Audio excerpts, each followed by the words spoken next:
Hey, what's up, everybody? BDF44 coming at you in another video. So, um, playoff thoughts, man. I was just looking at footage of Luka Doncic and Steph Curry kind of having a little heated exchange. I was trying to read words. Essentially, what it looked like to me, reading words, which I think I'm okay at.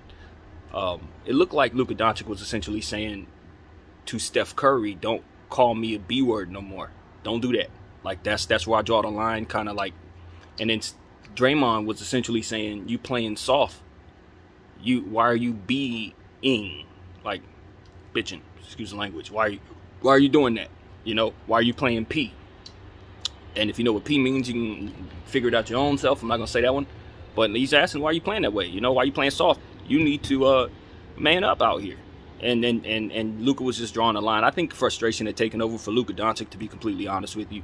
Down 0-3, not getting the help he needs, putting up the numbers he is. It just is what it is, man. The team has gotten as far as they can go.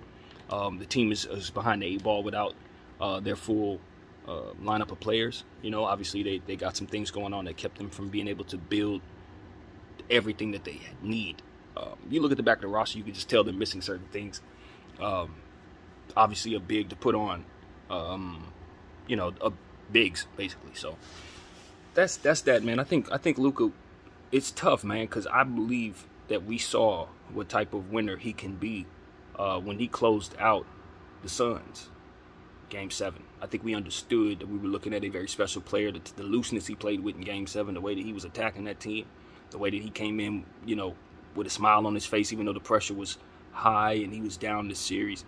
I think it's very clear that if you give Luka everything he needs, he can compete with everybody, and he can win something in this league. So I don't look at him as somebody who failed to show up or someone who can't get the job done or whatever. You take as much away from any team as he has missing from him, and they're not going to win too. That's the reality of it. And I think that's another way. If you followed my video last night where I was talking about how, you know, the way the game is being delivered to fans and the way that we're receiving the game and the information that comes with the game, it's so complicated. I think that's one aspect of it. It's kind of complex. But all in all, you know, as a fan like myself, I'm trying to help everybody watch the game in such a way to understand these type of things. You know,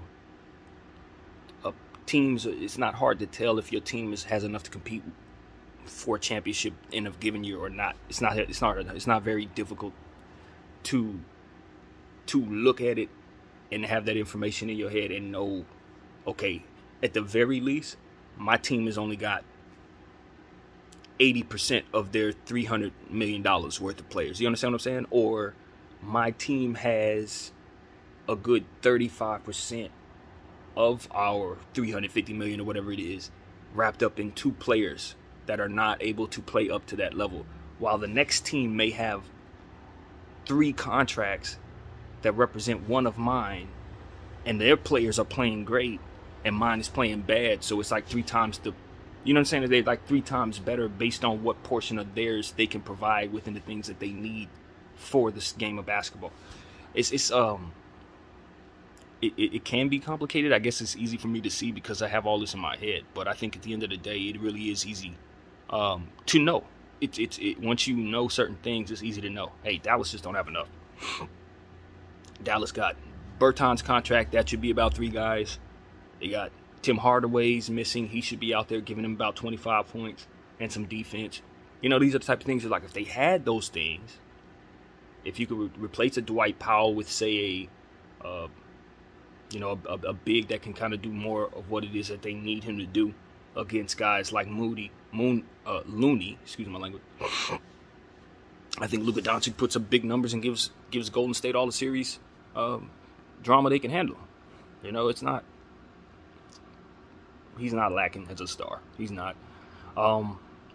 So yeah, I kind of want to just throw that out there. This is a playoff thought. Obviously, I got a game video to do this morning on the Boston Celtics and the Heat. They're playing, of course, the Heat, and so I'll get back to you guys on that. But I just wanted to get up this morning, kind of shoot some credit to Luka and say, you know, him standing up for himself against the Golden State Warriors. I didn't think that was a big deal. I thought that was run-of-the-mill stuff. I didn't think anybody was going to fight anybody in any way. I personally think the Golden State Warriors have an immense amount of respect for the young guy. You know, I really do. I think that they obviously, if you're on their level and you've won like they have, you probably don't necessarily want to give him historical respect. You know what I'm saying? But I think they look at him as a guy who can accomplish some of the things that they respect in this league, and it's just about him getting started and doing so. You know, it's kind of like one of those things, and I don't know if that's fair. I don't know if that's fair at all when you consider certain guys don't get that respect and they've accomplished just the same amount. You know what I mean? Like, I don't want to single out anyone, but I'll just say player number C has done everything Luka's done, but he ain't going to get that respect. He ain't going to get it. It's just not coming. And maybe he's got upside that's crazy. Maybe he's won a little more than Luka, but it's not going to be, it ain't going to be that kind of respect. And granted, Luka is a special player, man. You ain't going to find players with numbers like that, just all over the place, superstar, personified for real. But I think it becomes a situation where we really are talking about recency bias in some cases as it pertains to our guy Luka. We're looking at, you know, the overall market in Europe and what the international revenue represents to the NBA in terms of importance, and how he can really continue to help us bridge that gap and continue our dominance, really. And I say our because I look at myself as a part of the NBA for some reason, even though I'm not getting a dime. I think at the end of the day, you understand that he's helping grow the game and further expand the game, and he's a product of the game being expanded in the and you know, the efforts of the NBA legends that came before him. You know what I mean? They've promoted the game to where he was, and because of it, he's gotten, you know, the game and has turned it into his own. You know what I mean? Just like we believe so many others will all over the world going forward.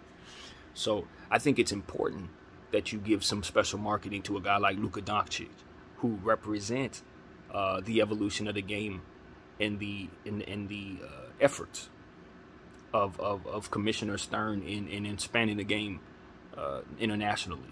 You know, it's funny. I may have said this once before, but I remember looking at maybe like the '96 Olympics, it probably was, and just looking at some of the competition we were going up against and realizing that they couldn't see us at all, and it was rather easy for us in that era. But you could see how the international game was growing, and I remember saying back then, you know, someday in the future when I'm grown, we're going to have one of these European guys that's going to be the cream of the crop, or a couple of these European guys are going to be our best players.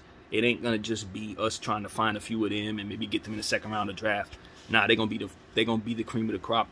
And sure enough, we're here where two of our best stars are players from those regions of the world, man. And Jokic and of course our guy Luka. So I'm excited about where the league is headed in that regard. I am. I think it should continue to expand so that we can have more roster spots for talent that I think is going to be found in more places in the world because of this very thing.